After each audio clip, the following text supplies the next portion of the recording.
Are you ready to take your business to the next level and make the money you want so that you can create the impact you desire? Then you're in the right place. It's possible to run a successful business built around your life. Get ready for a little bit of tough love and a whole lot of strategy to grow your business without sacrificing your sanity.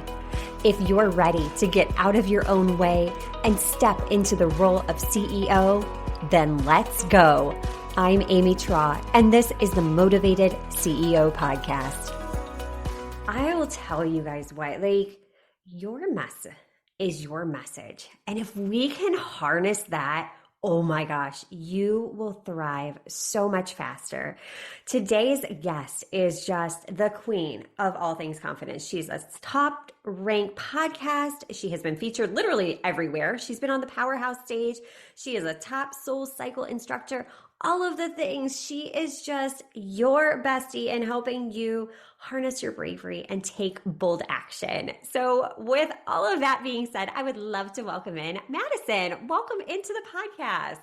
Hi, I'm like, how do I even follow up after that? My head is so big right now. Well, thank you for that. I receive that so much. Yeah, well, like you said, for the better part of a decade, I've been teaching at a place called Soul Cycle, which is really great. I'm literally on an elevated platform on a bike that goes nowhere every day.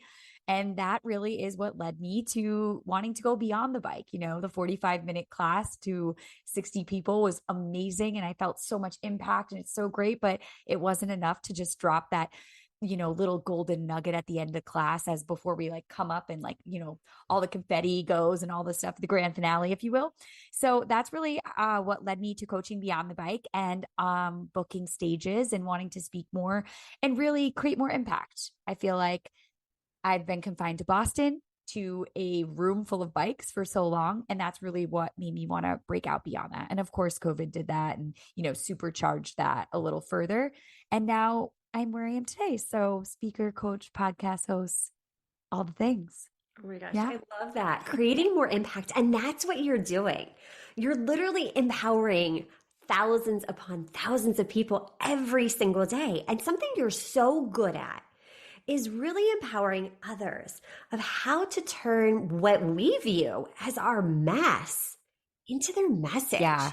So with that, where do we even start for the person that's like, okay, I feel like a hot mess. And if I share this, people are going to judge me and think I'm full of a bunch of crap. How do we even begin to unpack that? Yeah. Well, I have this theory of level with me, when I think of leaders or people I follow, I never really relate to somebody that shows up super perfect and their hair is always done and their makeup's always done and their outfit's always perfect. And I love that. Sometimes it's really fun to see that and it's very aesthetically pleasing.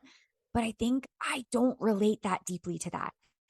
And I call this actually, I've never seen the show, The Walking Dead, but go with me here. I call it the Walking Dead truck. Who are the people that are in the trenches with you, that are riding shotgun with you? If the zombie apocalypse happened, who are the leaders and the people that you want in your truck? Almost like your people, the people that get you, that see you, that level with you. And I would say that 99% of the time, it's never somebody that is super picture perfect and has it all together. I like the messiness. I like the people that I can level with and say, hey, me too. And I think that in a leadership role, the more that you can step into that, the more you're going to make people feel seen, heard, and validated. And that is truly what creates connection. That is your connection point. And I think that's what makes you actually the most powerful kind of leader. Oh my gosh, so true, because those are our basic needs as humans. We want to be seen. We want to be heard. We want to feel validated. Yet we're always judging other people. We're putting other people up on these pedestals and we forget that, guess what? We all have a mess somewhere in our lives. And when we can really lean into that and use it as kind of our superpower, oh my gosh, it gets so much easier to show up, because now it's not exhausting, because you're not trying to be that perfect, polished person that really isn't relatable. I'm the same way. If somebody's constantly perfect, I'm like, that just seems exhausting to me. Yeah, exhausting. That's the greatest way to describe it. I always alluded to, have you ever hung out with someone that is always right or always this or always that? It's very boring. It's annoying. You're like, I don't even want to be around this person. And I think that that's really what it feels like when you're around somebody that's just like, there's no connection there. You're like, I don't get it. They don't get me. How could they ever get where I am in my life with my messy top knot and the clothing all around the house and the kids and whatever it is going on? And so I think, again, that point of connection really comes from being able to share super in the moment with where you're at and what's going on in your life. Yeah. I also think it takes a lot of bravery to do that because we don't want people to see us as anything but, like you said, that pedestal thing, polished, whatever. But I think when you could really start to tear down those walls a little bit and show up just as you are, whatever's coming up for you that day, that's really, authentic. Such a buzzword. That's really what it is. Yeah. Yeah, that's so true. And, honestly, like in my experience, bravery has been nothing like bravery is the key. Taking that bold action, that's the key to building confidence. It's having the courage to start before you feel ready. Because I feel like we waste so much of our time. We're waiting. We're waiting until this happens, waiting until that happens. But we spend our lives waiting instead of taking this bold action.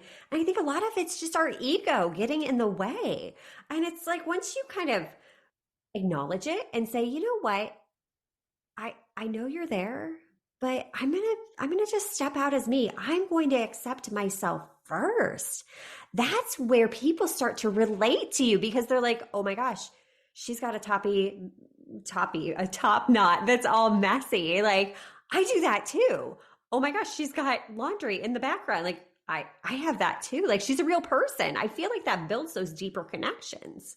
1,000%. And I think what you said, feeling ready, I think is the biggest scam on the planet. Nobody ever feels ready. You Right. never, ever, ever 1,000% feel ready ever. You can read every book. You can have every hypothesis. You can have every strategy. You can have everything. You can have every skill. You could literally be so well studied, but you have to get in your body and get into action. And like, it literally has to be in your body. And I think of that a lot of times when, I was like learning how to teach yoga or whatever in your life, or stepping on stage or doing a podcast, literally anything in your life, stepping into a meeting, stepping into an interview. You could be so well polished. You could know your resume to a freaking T. And you still have to step into that action and be bodied in that experience. And that's the only way you learn, Yeah. truly. And I think also when we talk about mess, I think like we're talking a little bit aesthetics.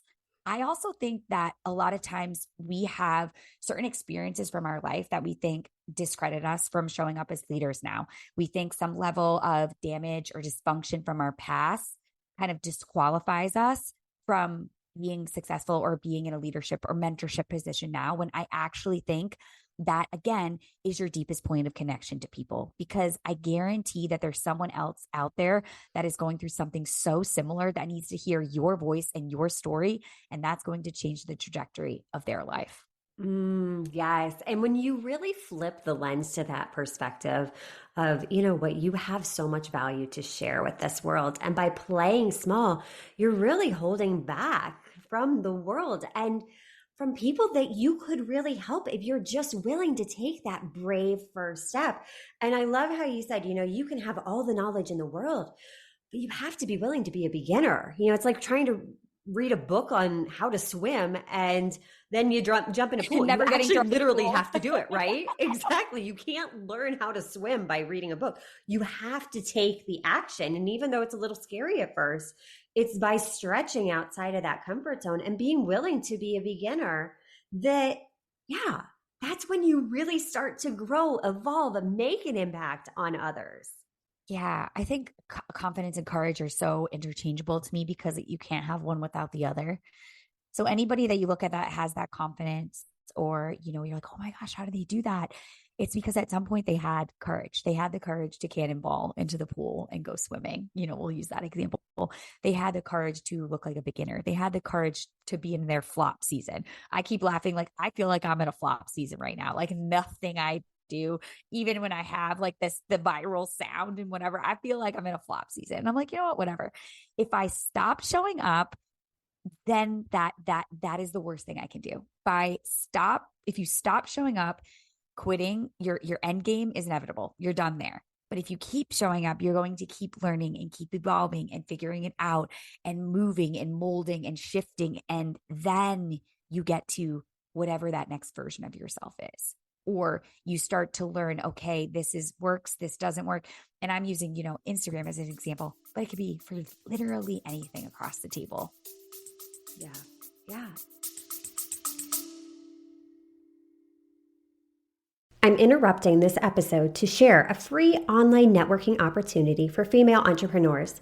Join me for Coffee Talk every Monday at 12:30 Eastern Standard Time and connect with like-minded entrepreneurs, leveling up and stepping into the role of the CEO of their business. Details can be found in the show notes. I would love to see you there. Exactly. And I love how you said, you're in this season right now. And I think that's what we forget as business owners, that we think it should just be a constant, I'm seeing progress, this uphill trajectory. But that's not the reality. There's ups and downs. There's seasons of growth. There's seasons when nothing seems like it's working. But you hit the key point right there, which is you have to keep showing up and evolving. If you can learn from what's working, what's not, and really view your business more objectively, it gets easier. It gets easier because now you're not so emotionally tied up and you know what, this isn't working right now in this season. Like, oh, okay, that's fine. Keep showing up. Figure out what will work. Maybe you need to adjust something here or there. Maybe the strategies you used to use aren't as effective as they are now. And that's okay.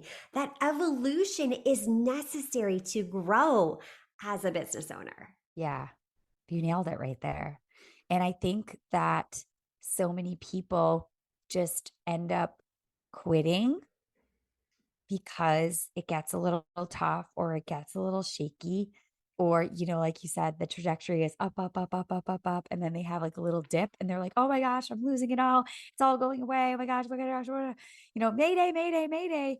When that's really just part of the process. But we have to be constantly reminded of that because it is not comfortable and it doesn't feel good. It certainly doesn't stroke our ego that loves being on the up, up, up.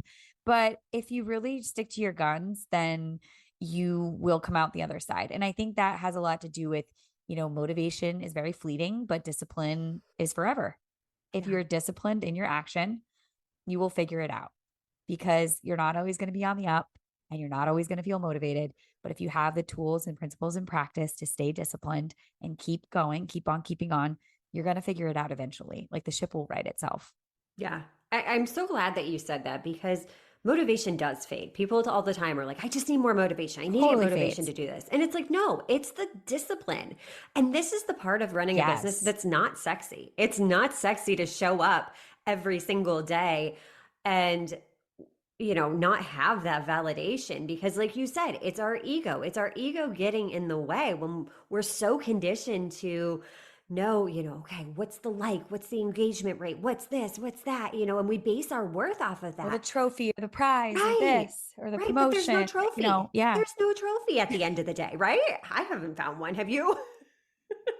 No, I haven't gotten a trophy in a really long time. Right, exactly. So I think if we just really hunker down and realize this is a long game, this is a game of consistency. And those that are successful are the ones that are the most disciplined and stay the course. Like you said, that ship will right itself eventually. You just have to weather the storm and stay resilient. I think resilience as a business owner is so key, so key. Yeah. And it's challenging, right? I don't think a lot of people say it's hard, it's challenging, I'm in it, I'm in the storm. And I think again, that alludes back to what we talked about at the beginning about being a really sought after leader or a great leader is being able to, again, level with people. Yeah, me too. That's creating that me too effect of like, I see you, I hear you. Oh my gosh, I had that happen to me too. This is maybe what helped me. I don't know if it's going to help you, but I can at least tell you my story so you don't feel so alone in the process and feel like you're just like out in the middle of the ocean fighting for your life type of thing. So absolutely. Now, because our ego is always there. We're always afraid to Yeah. really step out. What advice can you give to the woman listening to this podcast saying, okay, that's great. You're saying to own my mess. I know that I need to use that, but I'm scared. I'm scared to start. What words of wisdom can you give to her? Or what might be that first step that someone can take in order to start embracing the chaos, embracing the journey that is entrepreneurship? Yeah. I think a lot of times people think they have to have it all figured out at once. Like that analogy of like you see that staircase and you back away because you're like, oh my gosh, I have no idea how I'm going to get up there.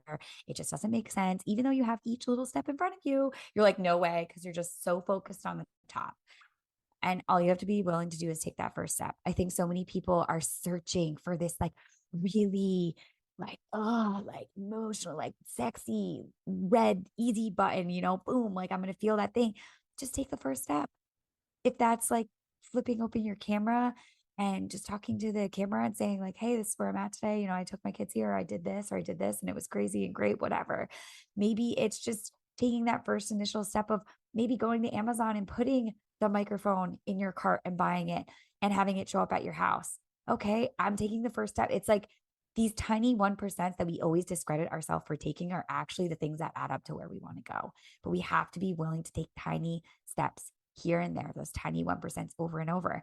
And I wish there was a kind of like one size fits all answer for that, but there really isn't. It's like if you have a goal or you have something that's really on your heart that you really want to achieve, then reverse engineer it.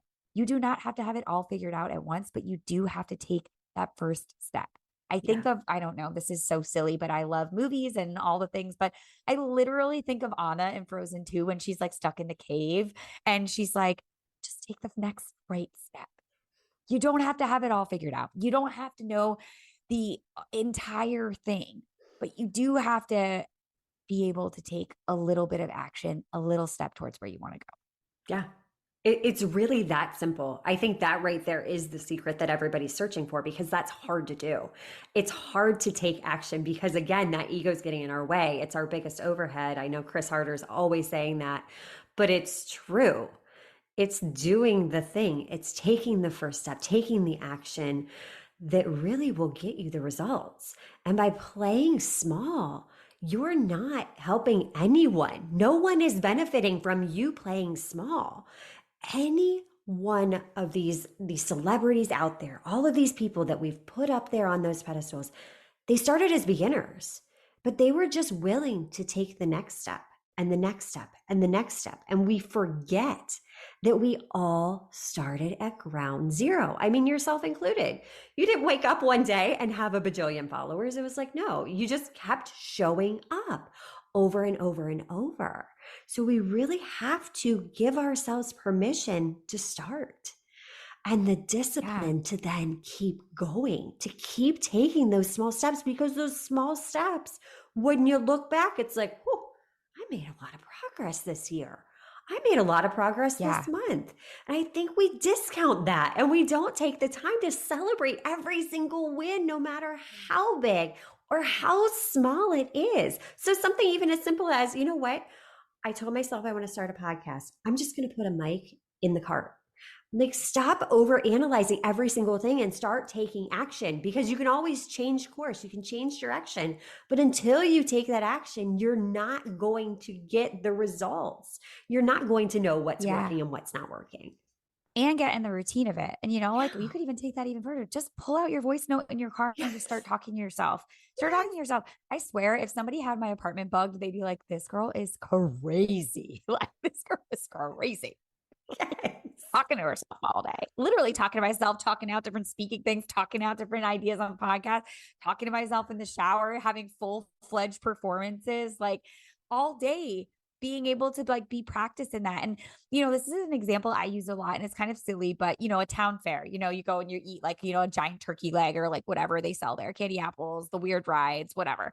But I think of like the most gargantuan chocolate chip cookie you've ever seen in your life. And somehow you got, you raised your hand and somehow you're in this competition to eat this giant cookie. Now, if someone places this cookie in front of you, you'd be like, oh my gosh, I don't know what to do. I don't know where to start. Do I start over here? Do I start on that side? Do I start on the top? Do I start on the bottom? Do I eat the chips first? Do I go here? You ask yourself all these different things that put you in this level of analysis paralysis. And that is what we do in our entire lives when we see this big picture thing, or we're comparing that big cookie to someone else's big cookie over there. And all you have to do is just take the first bite. That's it. Yeah. Take the first bite. It's that easy. It's really that easy. And yeah. And we're oversimplifying it. Like it's so much, it makes so much more sense if someone were to be like, this is my problem right here. And then that's a great point right there. If you have a mentor or a coach or someone that you can talk to about this, because I guarantee you most of the time you're just swirling around in your head and making the problem bigger than it is, or like, oh my gosh, I don't know where, and you let your pony, I call it go into the Badlands, like riding your pony to the Badlands. Your mind is like a bad neighborhood. You can't go there alone. You got to call a friend. You got to phone a friend, like in Who Wants to Be a Millionaire. And usually they'll be able to say, oh, babe, you want to start a podcast? Well, guess what? You have a phone in your pocket that's like a full-fledged computer. So just start talking in your voice notes. At least start getting ideas. Maybe you're driving. Don't, have your phone when you're driving. But maybe if you're at a soccer game or you're here, you're in the grocery parking lot, like all the locations for my voice notes are bananas. And just talk about a subject or an idea, or maybe a story comes up for you, or you're listening to music in your car and you're like, oh my gosh, that time in college when this thing happened, I had no idea that it was going to be like, just start talking about it. Because then at the very least, you're compiling ideas. And then you can go talk about them on a podcast or a stage or whatever it is, the thing you want to most achieve in this world. Maybe you're like, totally not my lane. I want to achieve this new job, this new thing. Okay, send one resume. Again, it's like the one thing, the 1%, the one thing here.